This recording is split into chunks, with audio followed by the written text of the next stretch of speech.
So my name is Patrick Liu. I'm the head of publishing at Fast Travel Games. We're based in Stockholm.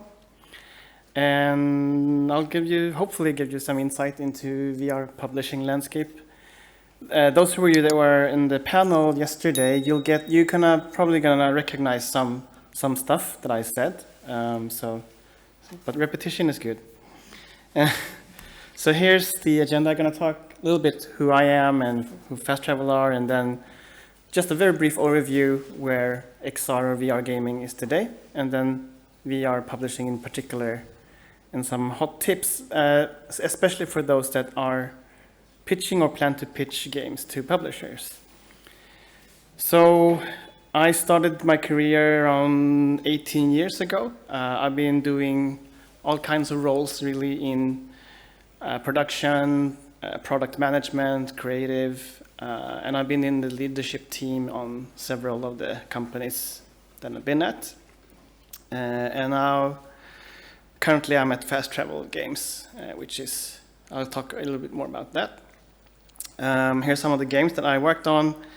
You can see progression from when I was younger and more interested in shooting people in the face, and then gradually mature and do more family-friendly stuff, I suppose. And I would say some things I want to point out is I have one board game credit, the Minecraft Builders and Biomes game. And I'm also particularly proud of the Super Smash Bros. Collaboration we did with Minecraft. It's probably my only chance at getting a credit in a Nintendo game. So we're happy about that. Fast Travel Games, we were founded in 2016 by a bunch of DICE veterans. And we started off as a developer, and then later we became also a publisher a couple of years ago. And we've been fairly productive, I would say. Maybe that's something in our name, Fast Travel. So we've shipped 11 games since we started, where 5 of them were developed internally, and then 6, of course, through publishing. We're going to release our next internal game actually in November, in less than a month, our vampire game. Publishing started just 2 years ago, and we already launched 5 games, as I mentioned. We have a pretty diverse portfolio, because I think we're still kind of looking for the killer app in VR. Right? We don't really know we're starting to understand what's working, what's not working, but I think there's still a lot more to discover and a lot more innovation to happen. And I've gone through literally hundreds, I know for sure over 500 pitches since we started. So I want to just get you kind of pumped up a little bit before I get started talking more. So I'm going to show you a trailer for our next game that we announced a few weeks ago that hopefully will come out next year. This is our next kind of internal game.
yeah, that's it. We are super excited about this one. We have playtest every day, and it's a lot of fun already. It's a PvP game, 2 versus 3 PvP game, kind of prop hunt, and yeah, the aliens can disguise as petrified humans. So it's really a VR only game. It's because you pose your body to kind of have interesting poses and hide amongst the other humans. Yeah, we'll start playtests hopefully early next year, public playtests. Anyway, so where's XR gaming at? I mean, we had a lot of good discussions yesterday, I think. I think I was enlightened as well, but I'll go through some of this. So this is the classic kind of Gartner hype curve. This probably everyone recognizes. I think, when 2016, when we started, it was like really at the peak. You had, all the headsets coming out, and then everything died. A lot of companies died with it. We survived, and some other also survived. And I think, obviously, this is very hypothetical, that we are on our way to slope enlightenment. We had this kind of little boost with Quest. Now it's slowing down a little bit again, but I don't think it's going to die. I'm pretty sure VR is here to stay. The question is just how big it's going to be. Everything is relative. It's not going to be like a billion devices anytime soon. Closer to a console business with tens or hundreds of millions within the coming years. These are just some numbers I stole from somewhere, but we are seeing, at least, I think the point is this a double-digit CAGR, or compound annual growth rate, for VR, and it is currently the fastest growing segment, although it is also the smallest one, so that kind of explains it. Also, same thing with mobile, is not growing, but it's also the biggest segment. I think one tidbit that a lot of people miss and get surprised by when they hear it is in last year, at least, there were more Quests sold than Xboxes. So it grew faster than Xbox. I think that says something. We also acknowledge it's been very slow this year. It's been a bit challenging, 2023. Lots of hypotheses why that's happening, but one is perhaps that there's a new generation coming next week, the Quest 3, and we have seen a slowdown in all consoles when there is a new generation coming. So jury's still out. We'll see next week and the coming weeks. Hopefully that goes well. But I'm pretty convinced it's still going to be double-digit growth the coming 4 or 5 years, actually. And then you see Meta, of course, is dominating. Sony has a surprising share, actually. When I saw this number, this is actually a fresh number, the 27%. I was surprised how high it was. I thought it was lower. And then in terms of the platforms then, I want to address a few of them. Of course, there's a host of them, including Pico, YVR, iQIYI, and all those other Chinese ones. But they are growing. There's more competition coming that we know of. The good thing for us as game developers is that all platforms want content, and content is king. So that's good for us, no matter which platform it is. I know there's been a lot of skepticism around PSVR 2. I can share what I have learned, at least, both from our own games. By the end of this year, we will have 4 PSVR games out there. And I've spoken to numerous developers that's been willing to share some of their insights. So in my mind, it's been doing pretty fine. It's not doing bad. It's selling faster than PSVR 1. In terms of our games, in absolute numbers, they are selling more on Quest for sure. But I know anecdotally that some developers are saying that they've sold more on PlayStation VR 2 than Quest in absolute numbers. And that could be perhaps better market fit for their audience. Maybe it's about timing or whatever. But I can say also that we have seen some metrics are higher on PSVR 2. So for example, our current game, Vampire, actually has more wishlisting on PlayStation than Quest. And that could also be a number of factors. It could be that the PlayStation audience is more used to wish listing, and that behavior isn't really there yet with Quest. But I still think it says something because the installed base on Quest is a magnitude higher than PlayStation. So that's PlayStation. Apple is a thing, perhaps. I think I mentioned this yesterday. I think it's good that Apple is doing something. It raises interest in the whole segment. They have a very different approach than Quest. And then they're going to solve a bunch of usability problems, as they always do with everything they do. They're masters of usability. And also with other devices, they will go downstream eventually. They always start high. I think it's good to show, like, this is the bar. Like, this is how good it can get, very expensively. Although, the price is comparable with the MacBook Pro, for example. And it's not that much higher than the highest end iPad or iPhones. But it will go down. They will have cheaper versions, as they have with their computers and their phones as well. And then it was interesting to see the announcement last week on Meta Connect, where if you really pick out the words they use, they really position themselves against Apple Vision Pro. They're taking shots at them every now and then, but it's clearly that they want to be the mainstream device, while the Apple is not the mainstream device. And they want to be first with MR. So Apple will be second in that sense. And then a lot of rumors around Valve, of course, and their new device. We don't know anything, to be honest, but there's a lot of things if you dig around in their code and SDKs that something is going on. And maybe that's going to be the next standalone device that they have. We'll see. So, in terms of publishing itself, again, I've spoken to hundreds of developers. We've been analyzing the landscape, and this is some findings, at least. It's not rocket science, to be honest. These are kind of the publishers out there. Of course, we are on top, but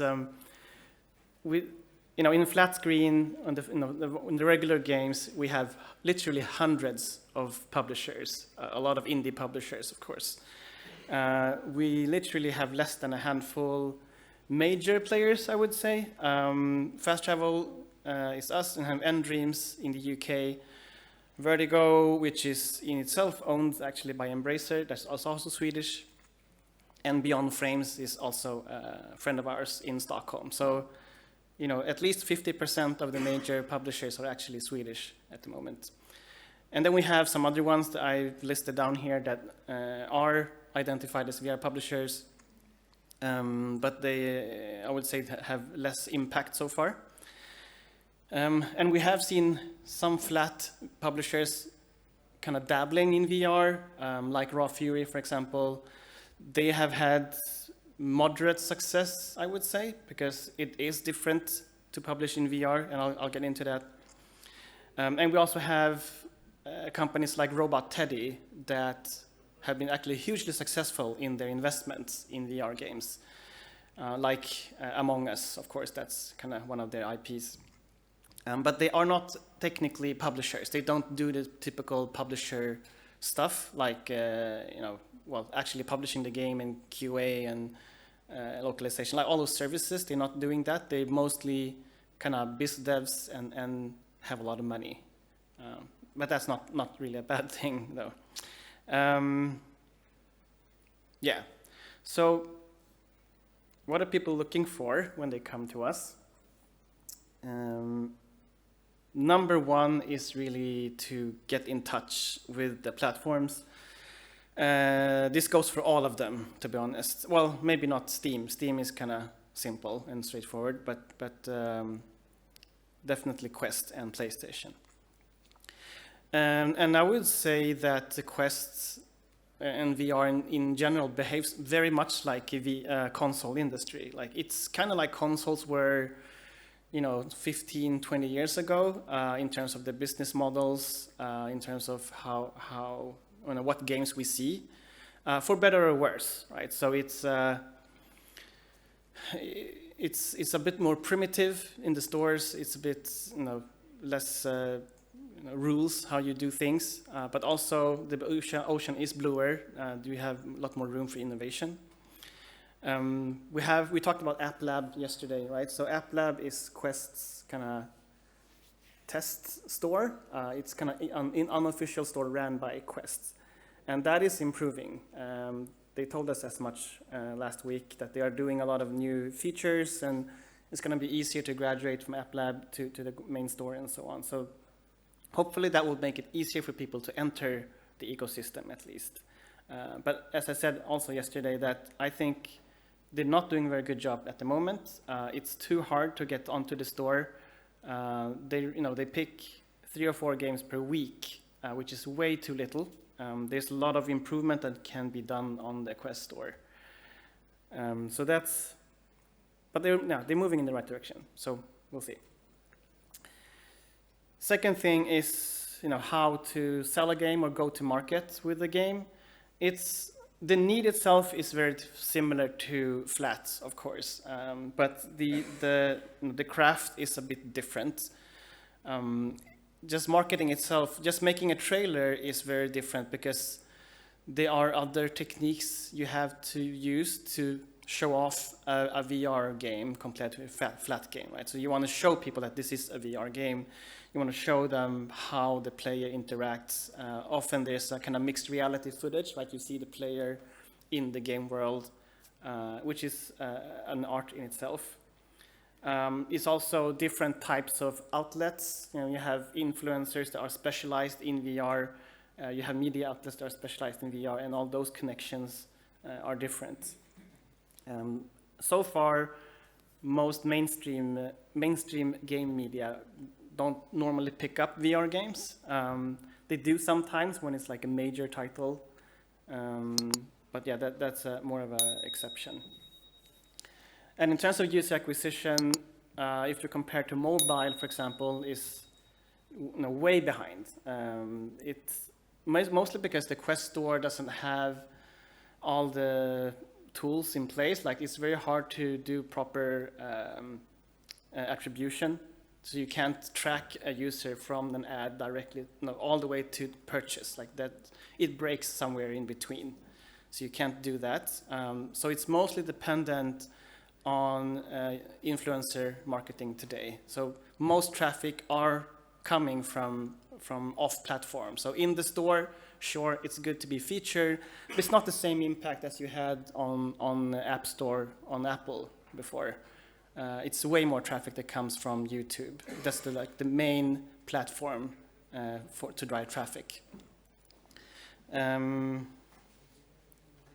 And then, of course, actually not as often as you think, developers ask for funding, but a lot of times they actually just want to have the publishing tools. They don't need more money in that sense. And that's because there is a lot of money out there if you have the right game and you have the right team. I would say most studios actually are dependent on platform funding today, or advanced funding, to do their games. We touched upon this also a bit yesterday, and including ourselves. Like, a lot of games are also partly funded, at least, by the platforms. I know there's a lot of government grants. I've seen a lot coming out from Germany, for example, and Canada, especially. The Canada Media Fund is very generous. They have really good terms. And then UK, I know, have some. I don't know how the landscape looks in Poland, actually. Maybe someone can inform me if you have any of these grants. And then the platforms are actively growing the ecosystem. They realize that. But the same thing goes for all normal console, like Microsoft and Nintendo. Well, maybe not Nintendo, and Sony still fund games for flat platforms. So it's not a big difference there. And then a question I get really often is, is there a conflict of interest if you get funded by one platform and then we want to fund it. Like, do we fight each other? And the answer is no.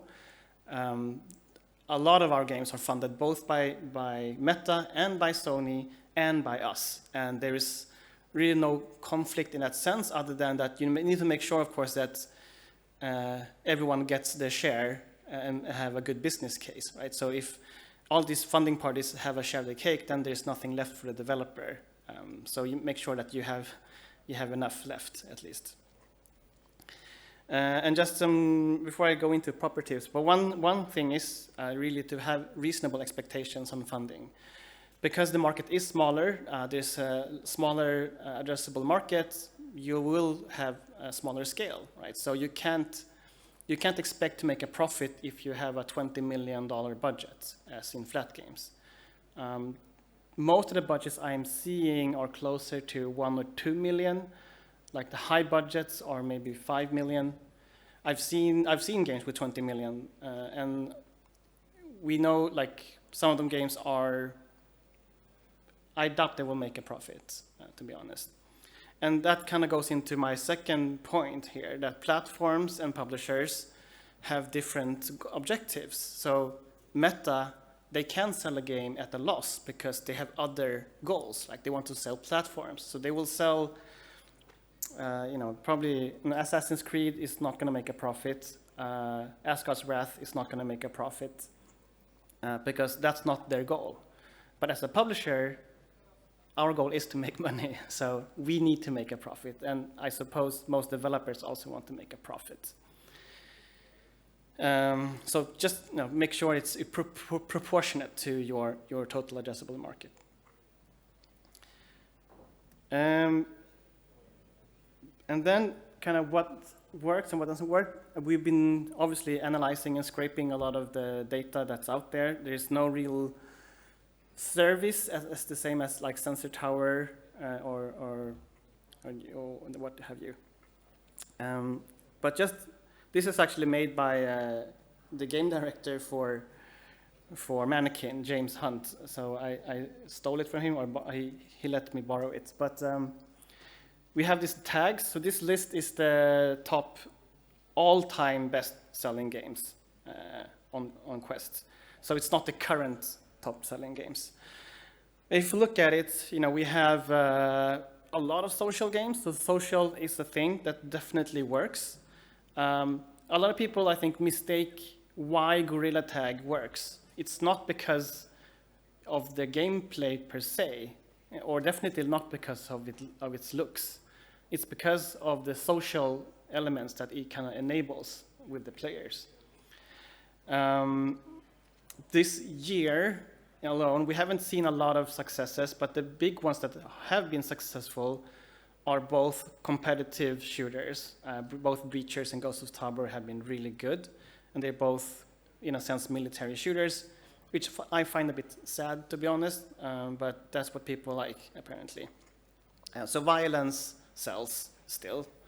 And I think it's also good to see games that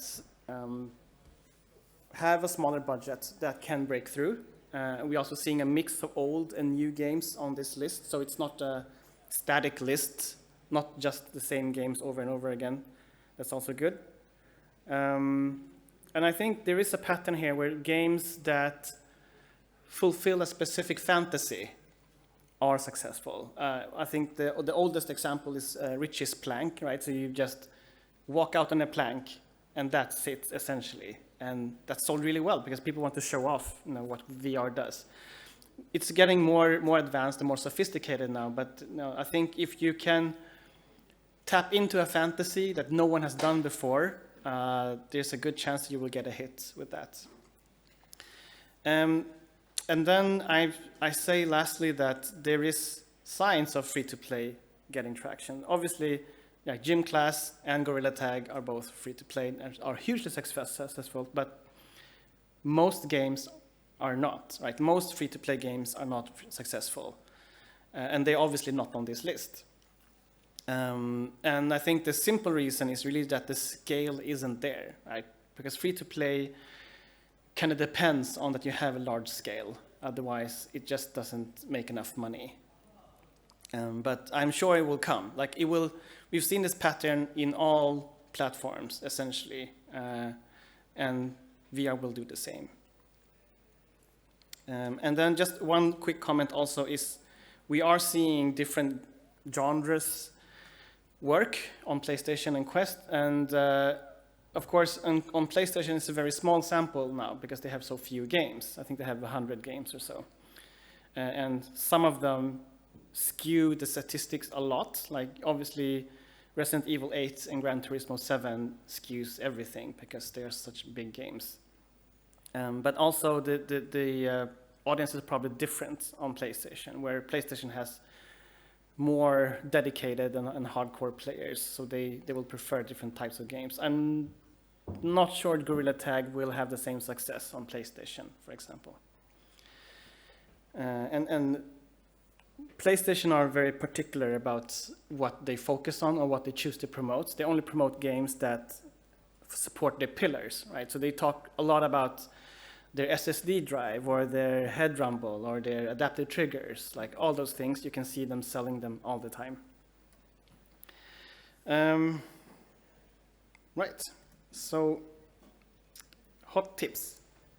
Before I go into that, I just wanted to say what we look for as well. It's not obvious for people what the publishers are looking for when they choose a game. And I think the most obvious one that most people think is, no, if I only have a good game, then why wouldn't a publisher sign it, right? And that is kind of table stakes. That you have to have a good game, but good is also subjective because you need to know who you're making the game for. Like, who is it fun for? And what are you making that's new that no one else does? And I think, again, the last question, why do you make this in VR?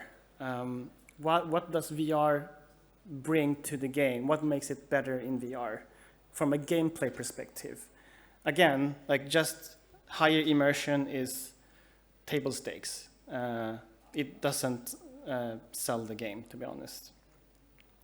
But that's just one of three factors. The other big one for us is the team itself. And the whole process before we sign a game is about us building confidence in that the team can deliver on their promise. Do they have a track record? Can they show what they've done so far? Any proof that they can ship this game? And also, we see every collaboration is a long-term collaboration. We probably work for years together. So, we kind of, in a sense, married. So you want to have a good partner in a marriage, otherwise it just won't hold. So do we have the same values? Do we strive for the same things, and so on? And the last thing is really more of a market or business aspect.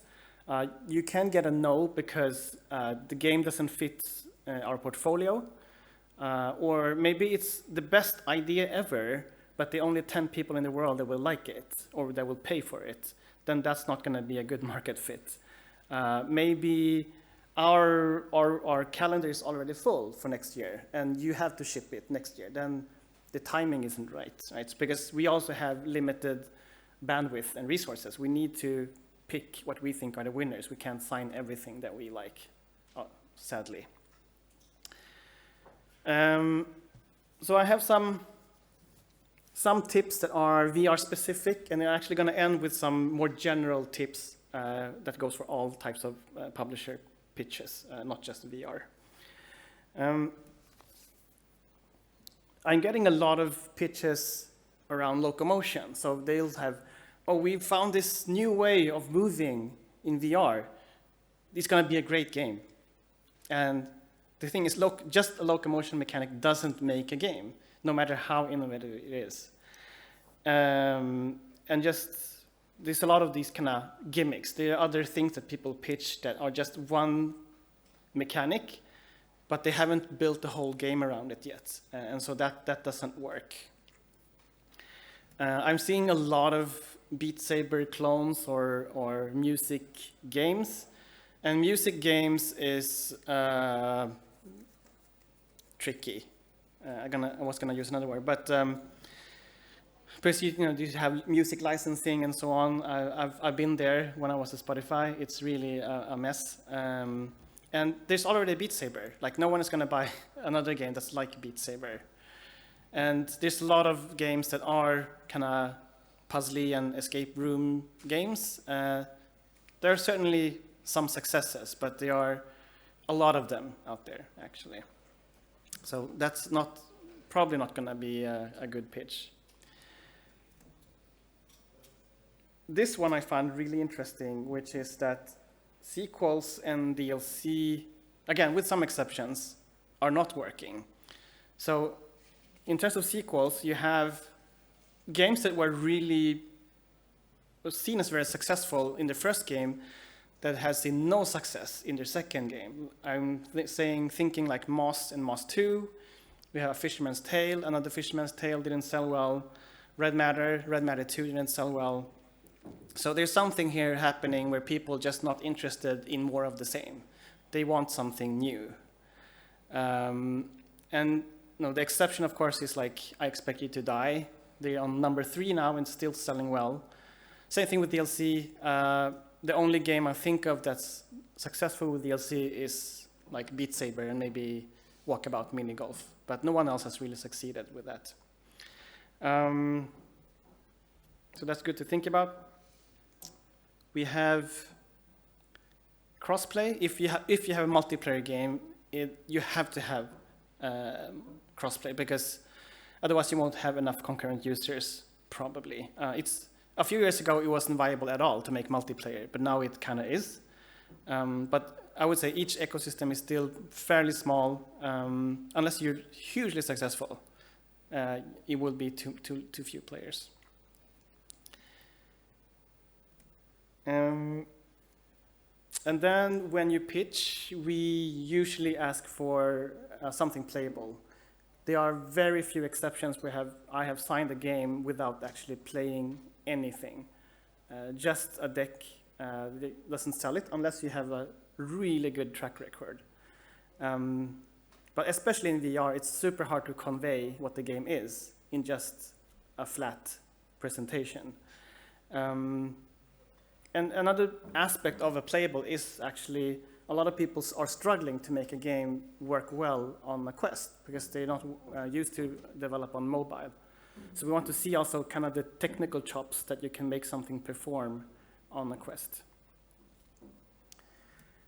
So this is more of a general thing, but the publishers are very busy. Like we get a lot of pitches all the time. Every day there comes pitches.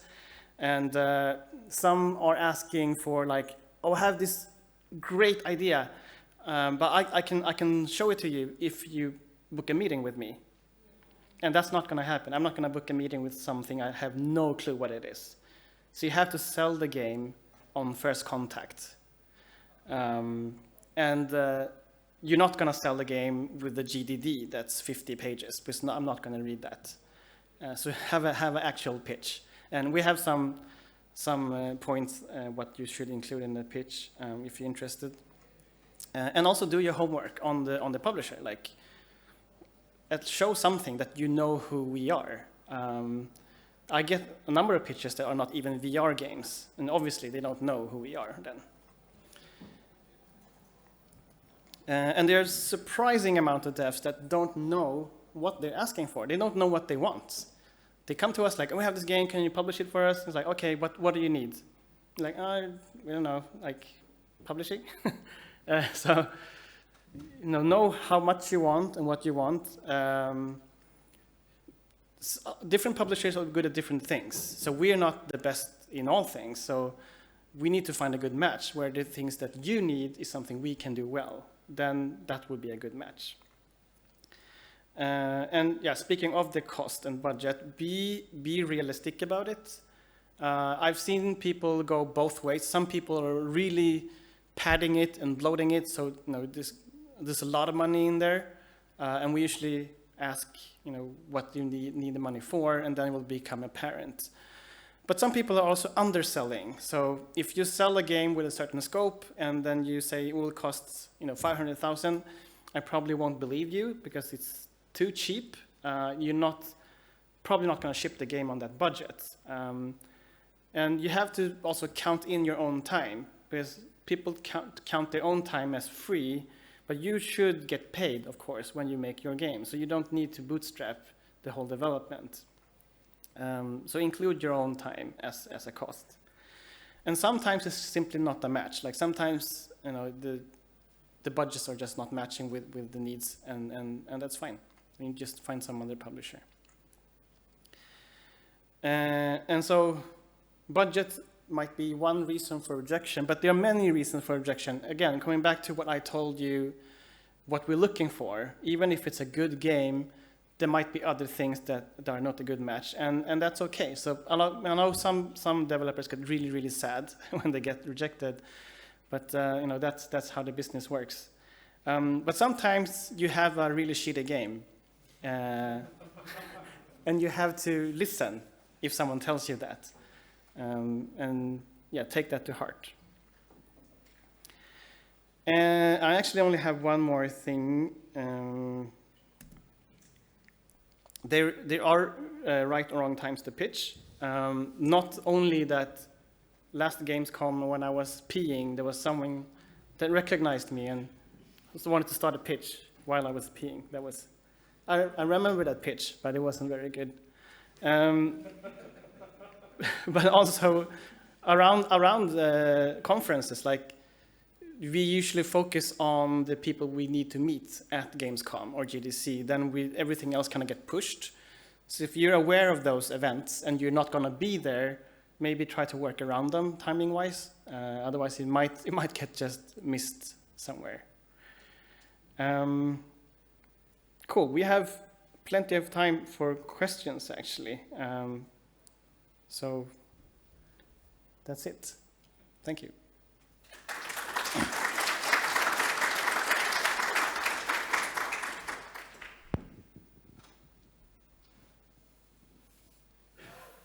One question there.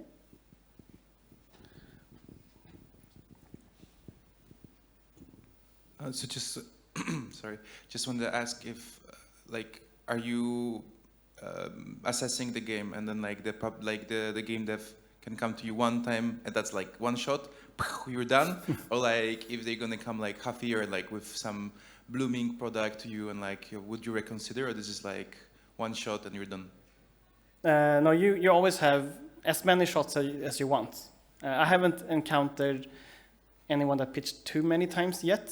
So if it's not good enough yet, if you don't have anything playable yet, and you come back in 6 months, that's fine. I always look at things that come back. So absolutely more than one shot. Over there. Hello, great talk. I'd like to ask you about the killer app idea. During recent Upload VR, we had surge of survival horror games and multiplayer military combative shooters.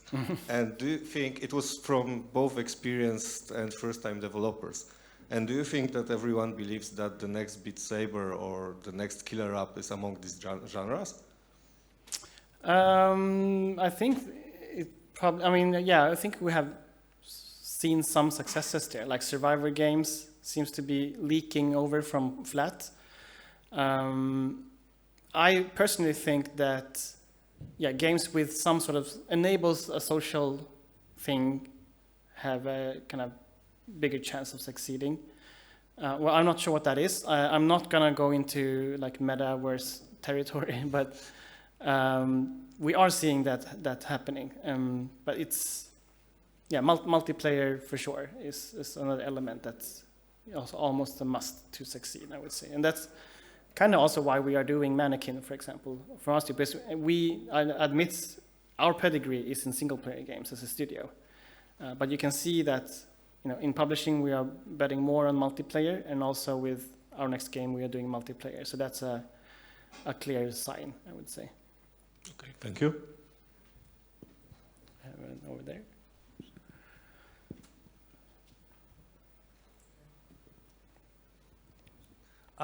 I wanted to ask, what are the most common struggles or things that might be misunderstood by the developers after signing the publishing deal? I think one thing that we see, or mistakes that we have made, is really setting expectations. For example, who should be doing what, right? So some responsibilities that rely on us as a publisher, and some things that are on the developer.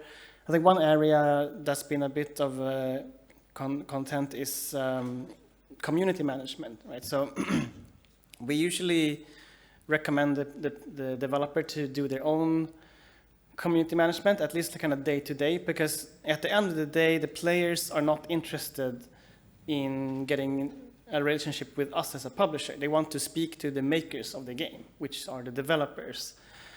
We can certainly help with, say, the big beats, the strategy behind it, the larger things. But day to day, in responding to people, we usually want the developer to do that, and we have some friction there with some developers. And then just generally setting expectations on what we expect from the game, in terms of quality. We do some user testing, for example, and the user testing is as objective as you can get, right? With if a game is good or not. These are real players that just give you their feedback, and their experience cannot be questioned. What they experience is what they experience, and then you can choose to react to it or not. Most developers are really appreciate the user testing and they usually react to it, but some developers just don't want to see it and do their own thing. We don't usually enforce a lot in terms of the vision and the creative parts, but we do enforce more measurable things like performance. You have to have 72 or 90 FPS. But yeah, those are some of the things that have been challenges or friction in our collaborations. Thank you.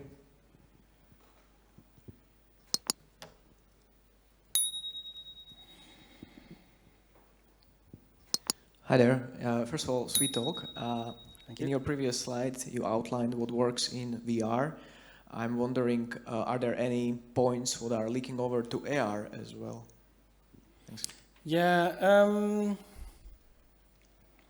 I don't know.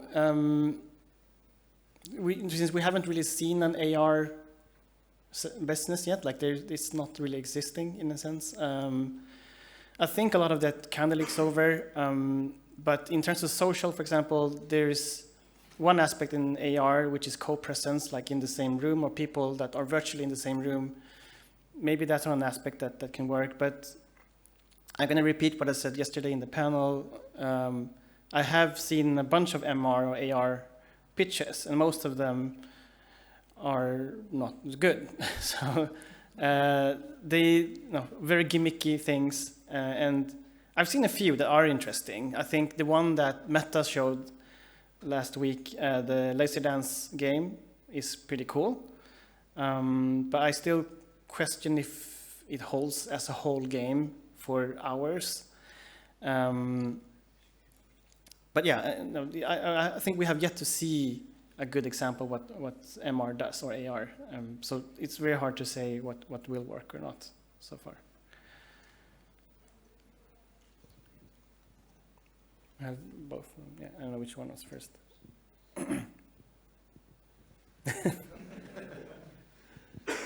Hello. Hi. Nice presentation.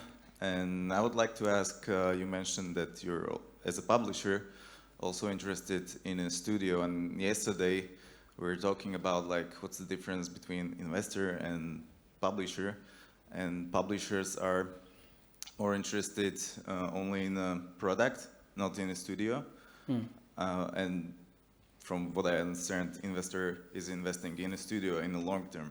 Yeah. So in fast travel games, you said you're interested in a studio as well. Yeah. So maybe what's the relation, how much does it matter about the studio and how much does it matter about the game? What's the ratio there? Good question. I think the game itself is very important. If I have to choose, the game is more important. But there are examples where we really believe, we really like the team. Maybe the game itself isn't like 100%, maybe it's just 80%, but then we see that the team has a lot of potential. So one example is We Are One that we released last spring. I love the game. It's really like a quality game. It is the highest rated game actually on Quest Store, but it hasn't sold well, unfortunately. But that one was, so that team is like 4 people directly from university in Austria. And they did that game as their master thesis, and we really liked it, and we saw the potential in the team, and we want to work with them again, despite that the game hasn't sold well, because we see that potential. So that's one aspect where you see like multiple games collaboration.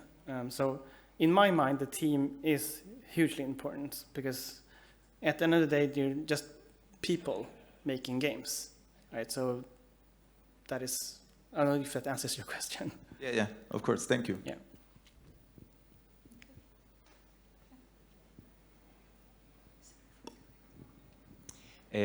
As a VR publisher, do you see value in working with a game that's, like, let's say, another entry in an established franchise? But I'm not talking about a VR port, but a new game in an established IP that this time is, a VR game, and it used to be just, flat games. Do you see like added value in that, or does the VR market doesn't really care about flat IPs?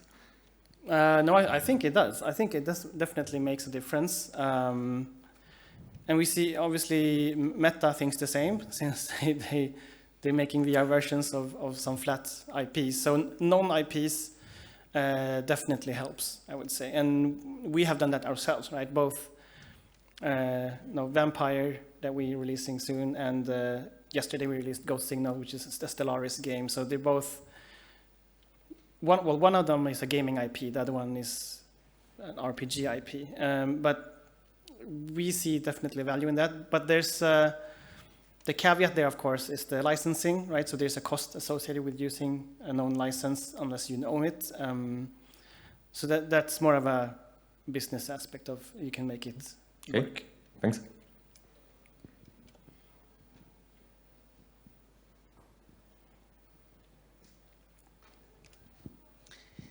You have mentioned that it's really difficult to get the game published on the platform because they pick only the ones that they want. Mm-hmm. We have this experience. We published one game, they pick it up, and we developed another one, and they didn't pick it up, and we were shocked. Yeah. So how do you secure that when you sign a contract, how do you make sure that it's actually get published? That's a very good question. So we also struggle, to be honest, with Quest. It's not a guarantee. Like we cannot guarantee actually that your game goes on the store. We can certainly raise the chances quite a lot.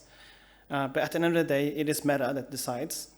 And so usually in our contracts, we have a clause actually that says if we are not able to get the game greenlit or approved, then we terminate the agreement, basically, because there's no business for either party, right? There's no business for the developer or for us as a publisher. So I think it's in the best interest of both parties that we just terminate it. So we have that exit if Meta says no, basically. Thanks. Another question. You mentioned about that most of the sales come not from the store, but from other marketing channels like YouTube. Or can you tell a little bit more? How do you market the game outside of just featuring in the stores? It's mostly based, I think this goes for flat as well, to be honest, that influencer marketing is like the biggest channel nowadays. So we can help out with a lot of asset creation. We have in-house asset creation. We also work with some agencies that we really trust.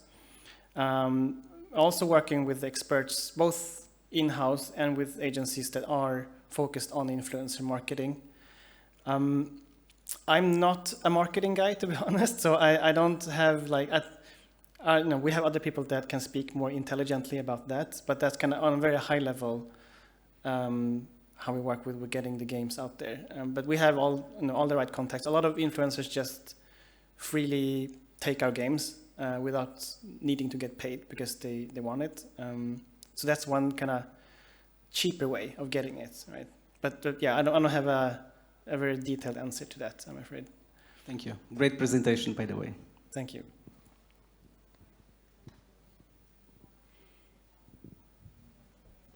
Thanks.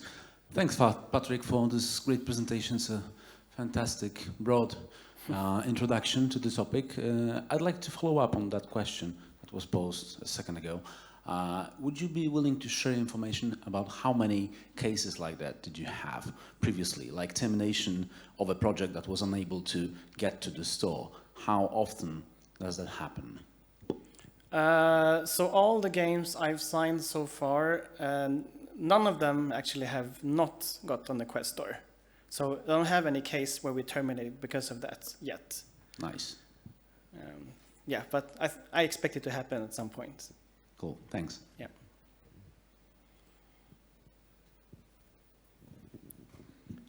Okay, I think that might be it. Yeah, we're on time. So thank you everyone for the engagement. Really nice.